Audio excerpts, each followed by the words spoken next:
सारा रा रा भाई सारा रा रा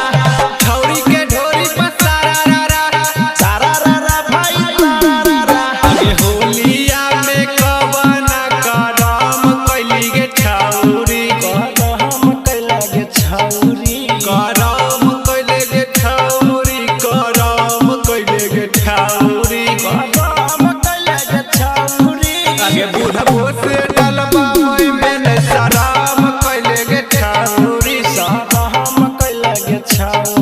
आगे बूढ़ा बोसे मलबा में न शराम कैले गे छौरी हम कैले गे छौरी कवन कवन गलिया गेली नाच लेली लहंगा गे छौरी तोरा लगला नहीं शरम गे छौरी डीजे कंचन राज हाजीपुर वैशाली। छौरी के ढोरी पर सारा रा रा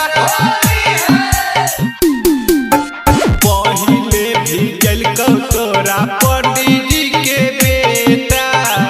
चोलिया भीजल कटोहर लहंगोला पेटा पहिले लगल कटोरा मिश्रा जी के बेटा चोलिया भीजल कटोहर लहंगोला पेटा अभी यादव जी के संगे कवन करम कैली गे छौरी अगे यादव जी के संगे कवन करम कैले गे छौरी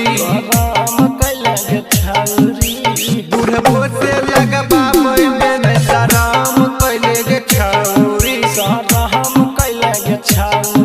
आगे बुढ़बो से मलबा में न शरम कैले गे छौरी सारा रा रा भाई सारा रा रा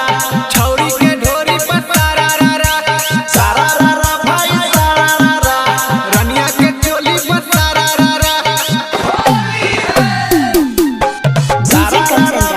हाजीपुर वैशाली। छौरी के ढोरी पर सारा रा रा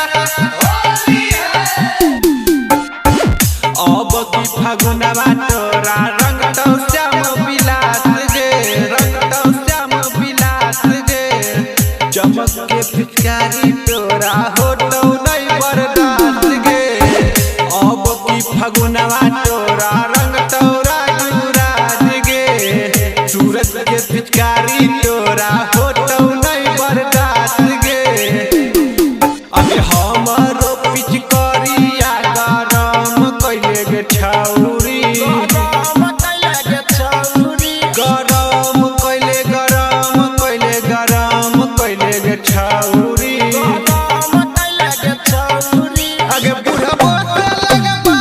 में न शरम कैले गे छौरी आगे बुढ़बो